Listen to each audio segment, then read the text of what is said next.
Hello? Your Health is Calling, where holistic health meets practical solutions for your well being. With your host, speaker, New York Times bestselling author, Sue Kostyk, a seasoned holistic health practitioner and longevity coach. Join Sue each week to embark on a journey to uncover the root causes of your health concerns. Through a personalized approach, learn how to decode the messages your body is sending and craft natural protocols to address them. Call in live at 888-994-4995 Studio A. Good morning. Welcome to Hello, Your Health is Calling. I'm Sue Kostyk. I am an integrative health practitioner. We dive deep into root cause and figure out why you're having the symptoms or not having the change that you would like. So I have a very full 30 minutes of information for you. So we are going to dive right in. The topic today is transformation versus longevity. And I put in here two paths, one plate because, transformation, any kind of transformation takes different tools and things versus doing anything for longevity.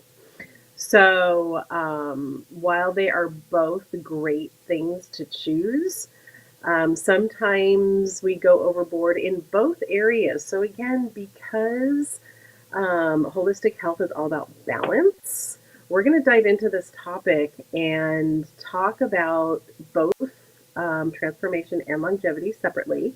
And then I'm going to bring it all together and see where there's some similarities and where you can possibly do both.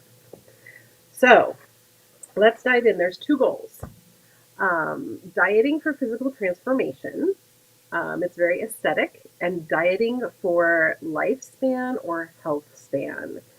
And both require a lot of different things. Some require the same things. But let's get started, and we're going to dive into what it means to diet for transformation.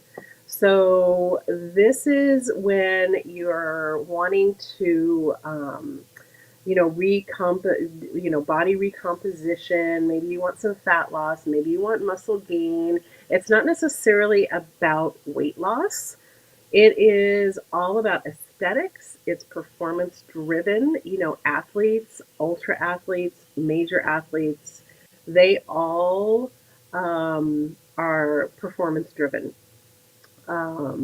Figure competitions are for aesthetics.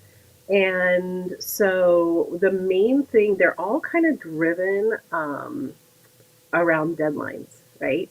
So for the normal person, where I'm not an athlete, you're not a professional athlete, you're not a bodybuilder, you're just average Joe. And a lot of times this comes along because there's a deadline. You have a wedding to go to. You have a party to go to. There's an event that you want to look good for. And so one of the biggest things is people always have a deadline. Even if you are an athlete or you're getting ready for a figure competition, there's a deadline, right? You have a certain amount of time that you can do this in. So that's why transformation. Some of the features of this transformation journey that people go on, you're manipulating calories. You are tracking macros. I don't know if anybody's done this before, but tracking macros is a discipline. It is, being kind of tied to some kind of a device that you're having to enter in, and you've got to zero out at the end of the day, and it's very disciplined. There may be supplement use. You may be, doing more protein powder. You may be trying to use maybe fat burning supplements or things like that. There's meal timing. It's all about the timing. A lot of compliance, a lot of discipline, and this is these features are pretty much because there is a deadline attached. It's like you have to be very, very focused on what you're doing. Now, there's a lot of pros to this. Some of the pros are you do get those fast results. You Science says if you are in a calorie deficit, then you will quickly lose weight. And then, you know, it also teaches you discipline and tracking. So, one of the nice things about tracking macronutrients is making sure, because as I say over and over again, you never want to eliminate a macro. So, your macronutrients are proteins, fats, and carbohydrates. And there's a lot of diets, a lot of transformation diets that eliminate carbohydrates. And so, in the long run, when you are tracking all your macronutrients, you know that you're getting everything that your body needs. And honestly, dieting for transformation, it can be a catalyst for long-term health changes. It really can. There are, of course, with everything, there's risks and there's those cons that come with it. And, typically it's unsustainable. Whenever you are fast tracking something where you have to be very restrictive, it's not sustainable because we are human beings and we do want those guilty pleasures, right? And so that is the one thing. If you are doing some kind of thing for transformation, you just have to know that it is not sustainable for a lifetime. And, it does start to affect your hormones. And what we have found over the course of time is that when you are in a restrictive caloric intake, if you are eliminating a certain macronutrient, this is going to start affecting your hormones, especially women. And, men, it's extremely unfair. I get it. But men can, like, okay, I'm not going to have 10 extra calories and they lose 10 pounds. We have 10 few calories and we gain 10 pounds. So it's not fair, but women really have to watch this area much closer than men do. Now, that's not to say that when men do these, very restrictive diets, that they're not going to come into some kind of hormonal imbalance. That is very true. Their testosterone is going to start to lower because their body's not getting what it needs. And also, your relationship with food will suffer. I put can suffer, but it will suffer because you are so calorie focused and food focused that all of a sudden food becomes the enemy instead of your partner in what you're trying to do. And so that, these cons, there's more risks, but these are really the biggest risks. And actually, dieting for transformation, if it's done too long, this will have long-term metabolic issues. It's called metabolic adaptation. And what this is your body adjusts to, it's like a physiological adjustment. It lowers your metabolism because it fears you are dying, because you're in that caloric restriction. And so long term, it's going to put you in fight or flight to survive. And if you followed me for any period of time, I talk about fight or flight all the time. I talk about oxidative stress because what's happening is, okay, oxidative stress is internal. When we talk about stress, there's external stress and then there's internal stress. And what happens is when you go into metabolic adaptation, it starts to change your metabolic rate. Your metabolism lowers. It changes your hormone signals. Like, I said, hormonal imbalances can occur. And it lowers your appetite regulating hormones. So, yes, we do have hormones that regulate our appetite. It's ghrelin and leptin. And so what happens is one is for satiation and one is for hunger. And so what happens is when you go into this metabolic adaptation, your body doesn't know how to recognize hunger or how to recognize satiation anymore because these hormones have been turned off. So those are the risks. And like with anything, there's pros and cons. I know I probably stayed a little bit longer on the cons, but that's me. So let's let's go to longevity, okay? Because I am going to come around and give you some positive stuff about this. So, longevity, dieting for longevity, it's focusing on lifespan. It's reducing your risk of disease to maintain a quality of life. And the emphasis is not on changing the outward look of your body, but the emphasis is on the inward part of your body. It's on the cellular health, it's on the organ function, lowering inflammation.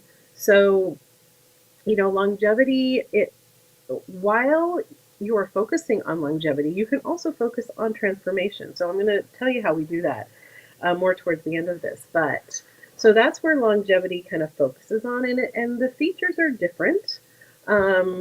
It's moderate caloric intake. It's not that restrictive. It's eating whole foods where that is the same as transformation. Whole foods are very important when you're trying to live a long life or transform from the outside or on your outward appearance. So eating whole foods, eliminating that junky, ultra processed food. It also focuses on intermittent fasting, because what happens when you give your liver, fasting is all about your liver, by the way. Fasting is all about giving your liver the opportunity to go through both phases of detoxification. So when you intermittent fast, I'm not talking about the 6-hour feeding window where you can eat anything you want. What I'm talking about is giving your body a minimum, at least 12 hours of fasting before you introduce food again. That is really the amount of time that you need. Now, for women, I do not recommend fasting more than 14 hours. It's not good for you. Your hormones will start to become imbalanced. So again, women were different. That's just the beauty of us. So some men can do 16-hour fasting, and it doesn't phase them. So, in longevity, it focuses also on the micronutrients. So micronutrients and phytochemicals, those are going to all be like your minerals, your vitamins, the wonderful phytonutrients that you're getting from plants and fruits and stuff, and micronutrients from the good quality pasture raised beef and chicken and wild caught fish. So while you're not focusing on macros per se because you're eating whole foods and all of the food groups, you are also focusing a little bit more on the micronutrients and phytochemicals, because these are the things that get into your cells, lengthen the telomeres that create longevity. So it really is, all about lifestyle. It's creating a lifestyle that is sustainable for good health. So what are the pros to, dieting or doing anything for longevity? So it does support long-term and physical health. It also supports cognitive health. So this is a big buzzword. It's all over the internet, talking about brain health, cognitive health, because what's happening is Alzheimer's and dementia is now being called type 3 diabetes, which is about insulin resistance. So when you start to fuel your body inwardly for longevity, you're taking into account your whole body. It's not just making it look good for a season of time. And so, depending on what age you are, a lot of times when you're in your 20s, 30s, even 40s, you're not really thinking about what's going to happen when I get into my 60s, 70s, and 80s. And, my goal is to be a centenarian. Now, God willing, and I keep my body healthy, that might be able to be a thing. But, it's like you start thinking differently as you age. So what you are doing in your 20s and 30s is going to affect you in your 50s and 60s. One example is my husband. He played football his entire life. He played through college. He was a running back. He was the guy who got just taken down all the time. And he is 63. He is now having to get a hip replacement because of his activity in his younger years. Now that is a health thing, but it's not, a disease, but it is an example of we don't really think about what we're doing in our younger years that is going to all of a sudden come out as we age. And this goes along with a lot of physical issues, a lot of um, health issues that we're seeing that we call aging issues.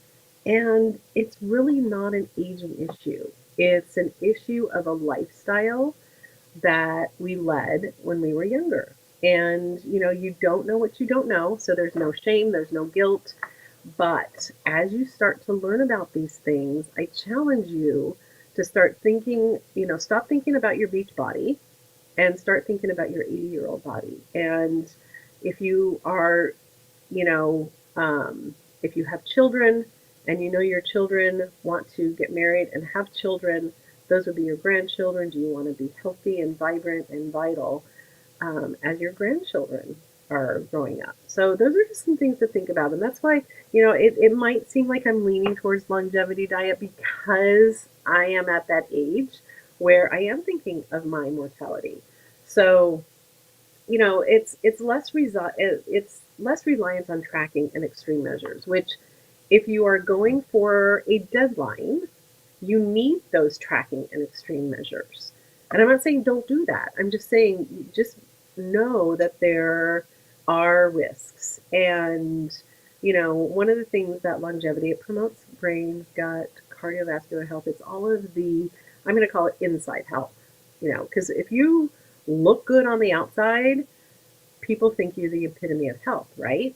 But there's some people that are not. They just have those genes and they have the metabolism. But once they get into their older age, things are going to start creeping up. So, what are the risks? The risks for longevity is, and I don't think this is a risk, I think this is a con because we live in a microwave society. Um, we want, maybe I should call it the Amazon Prime Society. We want everything now. One of the cons is it's slower. It's, when you are making changes for longevity, the changes are internal. And once the internal is healthy, your the external is going to start catching up. But it is slower. The results are invisible at first. However, you are going to feel healthy like within 7 days. It's like you are going to start feeling better, but you're not going to see those results right away. It may not be optimal for body composition. When as you age, you do need a higher fat content.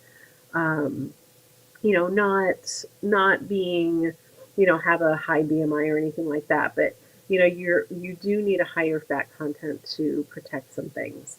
And it's really harder to sell longevity because we live for now. We live for today. We don't necessarily think about what's going to happen tomorrow, next week, next month, next year, that kind of thing. And, quite honestly, there's a lot of drama on social media right now about transformation. And gosh, my feed is full of GLP-1 ads, of influencers, of people talking about how theirs is the best and theirs is the safest. And, you know, there's so much drama around it. And I feel like it fuels fear in people because they're maybe not feeling so good about themselves. And so this could be that one thing, this could be that thing that's just going to put them over, into that great transformation. And, it would be wise to figure out why you're not feeling good about yourself versus grabbing the next best thing that's coming on the market, that shiny new object. We're all human, we all go for it. So I have a little visual that's going to help compare, um, the two. So, the goal with transformation is aesthetics and performance. It's fast. It's very precise, lots of control, and the risk could be burnout and metabolic damage if we want to just kind of, boil it all down. And longevity, your goal is health span, aging well, living a long, healthy life. It's slow and steady. the rabbit and the hare. Slow and steady wins the race. And it's simple and it's consistent. So you're not like trying to control in an extreme way. The risk is that it's slow. There's sometimes a lack of physical change right away. And sometimes people just need big wins. And I get that. And, what I coach a lot of my clients through is like detoxing first before you start either a transformation or longevity. Because if your body is detoxed, then, especially if you're on a longevity journey, these results are going to be a little bit quicker. So, how do these overlap? Let's move on to that. We're running out of time. I need to talk faster. So, how do they overlap? Both of them benefit from high quality protein, and I will preach this till I go to my grave that everybody needs high quality protein daily in every meal. That is the only way you are going to build muscle, and it's the only way you're going to keep muscle, and it's the only way you're going to live a long life. So, that is very, very important. Staying off of processed foods, ultra processed. So there's a lot of foods that we eat that are processed. You have, two or three ingredients, and if you know what they are, and it's something like, take sourdough bread for instance, it's flour, yeast, water, salt. So that's considered a processed food. Ultra processed foods have over 5 ingredients. They have chemicals. They have things you can't pronounce. So that's the difference. Stay out of the drive-through. Even if you consider it to be the lesser of all the evils, if you are on a transformation journey, you need to eat at home as much as possible. And I know I don't have time. I don't know how to cook. There's food services. There is ways to eliminate every excuse that you have. But if you are on any journey, eating at home, there's so much sodium in foods, even really good restaurants. It's just a lot of sodium, and you're gonna wake up puffy and feeling bad. So hydration, both of them, stress, hydration, sleep, and stress management. You can go back to YouTube, the Reinvented Life Network. I have numerous podcasts on hydration, sleep, and the stress management. So you can pick, and some of them have them all in there.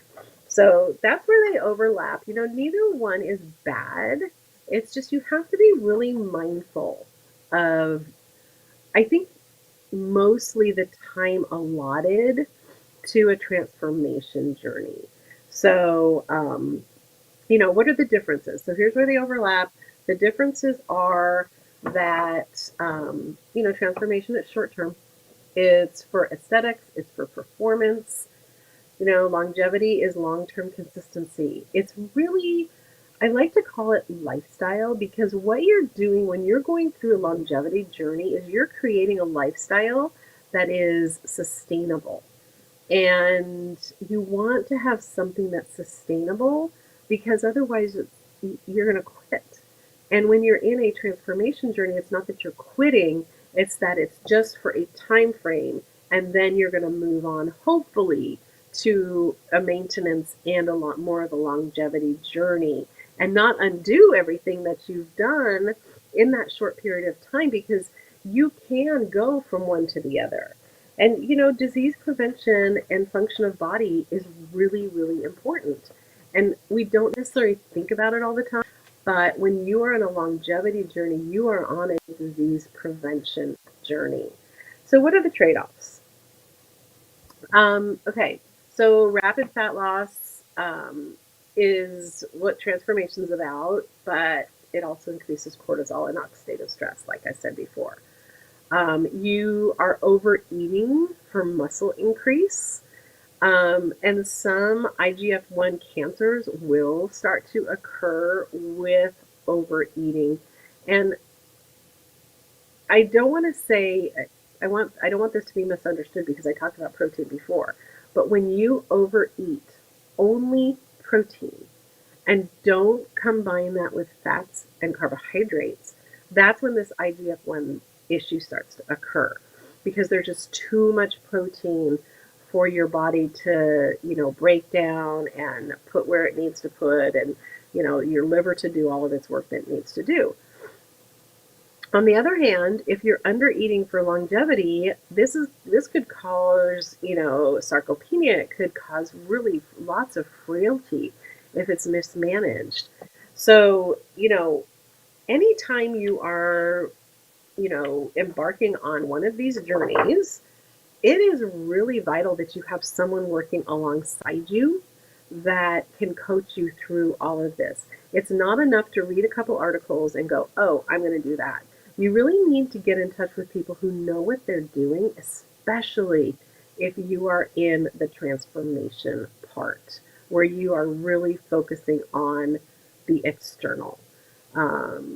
Doing longevity, I just received a certification in longevity, and so there's a lot of things that you can do. There's some great things that you can do, even if you are in some kind of dis-ease, and I call it dis-ease because if your body is unbalanced, um, you know, shoot me an email, support@helloyourhealthiscalling.com, and we could talk through some things, but they can definitely coexist.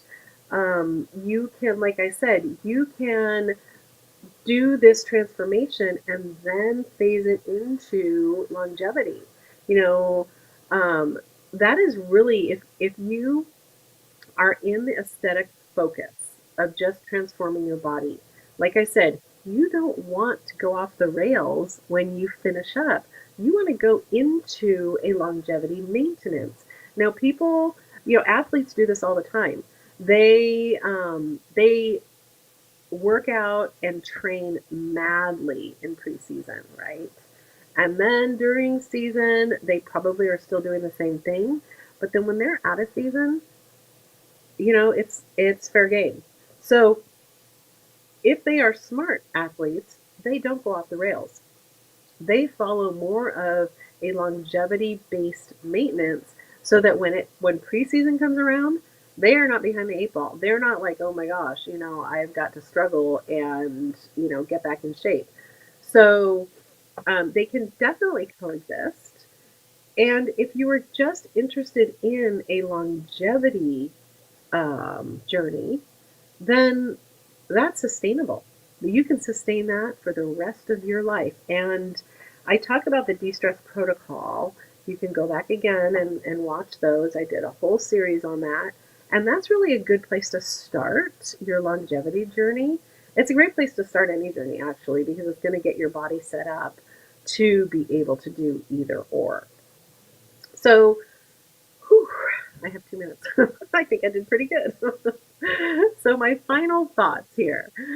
The diet that gets you the six pack is not going to be the diet that gets you to 90, and vice versa. The diet that gets you to 90 is not going to get you the six pack. Now, some people have the genetics, okay? I do not. Some people have those genetics that they can just really have a great lifestyle, and they've got the six pack, they've got the biceps, they've got the quads, but for the most part, average Joe, one is not going to get you to the other.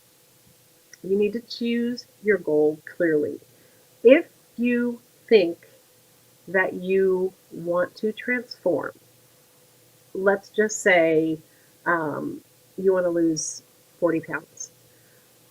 Transformation is not going to be a good choice for you because losing 40 pounds that is sustainable and maintainable is not a quick thing.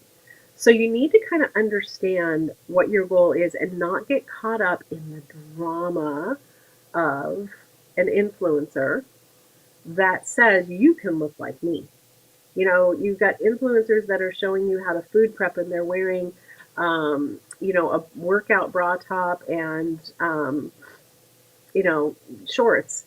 And they're really advertising, even though they're just talking about food prep, they're advertising that you can look like them. And again, genetics sometimes hurt us because not everybody has the genetics that influencer has. So you need to be very clear about your goal. Let the diet or the exercise be the tool, not your prison. Because if you make it your prison, it's going to become your enemy. And you don't want that to happen. You want diet, exercise, all this lifestyle stuff to be a tool because your body is made to do wonderful things. You know, you've seen people lose 100 pounds, and you've seen people in their 60s and 70s start to weightlift, and they become these incredibly strong people.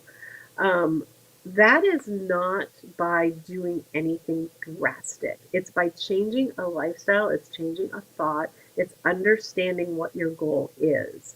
So, this has been a lot. I hope you got a lot out of this. Please go to YouTube, the Reinvented Life Network. Hello, Your Health is Calling. Subscribe, like. Don't miss any of these. There's a lot of content that I pull out every week. And your health is not a hobby. Plain and simple. We named the show Hello, Your Health is Calling because so many of us, our health is calling and we're ignoring the calling. So if your health is calling, please answer. Get in touch with me, support at helloyourhealthiscalling.com, and have a wonderful day. I will see you back next week. Thank you for tuning in to another empowering episode of Hello, Your Health is Calling with Sue Kostyk. Remember, your health journey is ongoing, and we're here to support you every step of the way. If you have any questions, insights, or stories to share, don't hesitate to reach out.